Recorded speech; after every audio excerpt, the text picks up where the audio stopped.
What's up, critters? My name is Noah. Welcome to Table Ready. This is the Critical Review, where I critically review every episode of Campaign 3. Now, all of my reviews and ratings should be taken with the same amount of seriousness as Travis Willingham's choice of characters.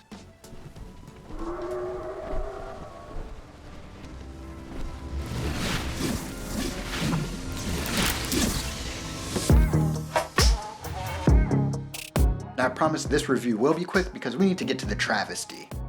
Dorian returns to the party after talking to his brother in secret. The party brushes off his absence except for Ashton, and they continue to watch the show. It's an acrobatic musical that's cut short when one of the acrobats is injured. At the end of the show, Ashton says that they need to head backstage because that's where the money's at. Okay. Quick sidebar. The party keeps taking direction from Ashton, and Taliesin plays his character very well. So why? Ashton has no evidence of success in decision making and is honestly the least credible member in the party. Maybe they see Ashton as some kind of town guide. Anyways, as barbarians are wont to do, it will push the story forward. All their efforts to get backstage fail until Fresh Cut Grass offers to heal the fallen performer. This is their in, their connection to the leaders of the theater. At this time, the party splits, Orm and Laudna taking off to unsuccessfully follow a shady figure that was leaving the theater. The rest of the party speaks to Stuvan, the opportunist owner of the theater, who is interested in helping the party help him. He reports to them that at least 6 people have gone missing over the last 3 weeks,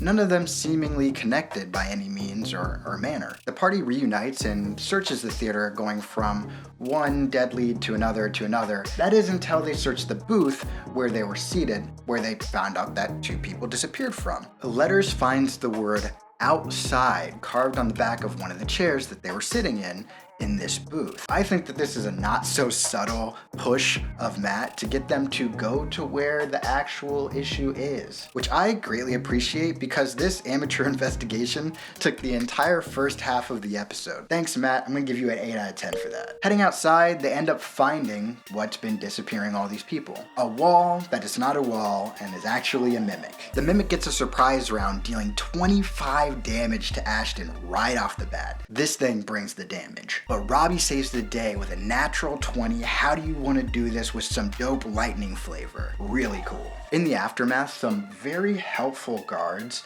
along with Stuvan, come over to help. The party seeks out some new leads, knowing that this mimic didn't just show up here on its own. This leads them to a Mason's Guild. Stuvan invites the party back to his office in order to give them money and season tickets for their job. This is kind of cool because they're probably getting paid twice for this one job. Leaving the theater, they decide to cross back over the crime scene and grab some items from the dead mimic. Imogen gets very lucky and is able to pull out a device, well, one of 2, implanted into the mimic that she thinks might be connected to whomever put this here. After putting the device away, she looks up and notices a small being in a cloak looking out at them, and she reaches out telepathically. This is when Travis comes to the table. Thank the Lord. I was so tired of every third message in chat being about Travis showing up. He's finally there. Everyone can just be quiet and enjoy the show. Travis is an old 120-year-old gnome from a one-shot that Liam ran named Chutney Chutney. Chocolate Cane. Technically a gnome, he's a Christmas elf who once stabbed Santa. I'm not going to go too deep into Travis's character now because I actually have a theory video coming out that goes deeper into what Travis did here and what I think is going on for the future of this entire campaign. I do gotta say one thing though. Travis is a rogue, which I am very stoked about. Let's get into some ratings. Laudna faking a fire inside of a theater, albeit ineffective, was pretty great. I'll give it a 6 out of 10. Matt coming up with all of the performance posters in the office, including Scanlan's one-man show, 9 out of 10. Super cool. Dorian saying, "We have to find the bozo." And Taliesin saying, "Cast Blacklight."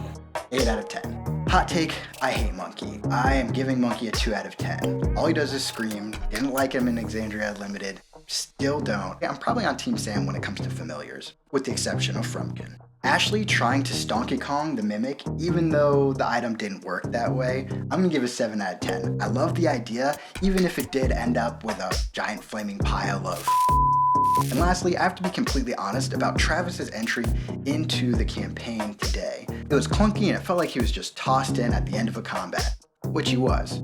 I gotta give that a 4 out of 10. That being said, Travis's choice of player character is a 10 out of 10 hands down. We all expected something different.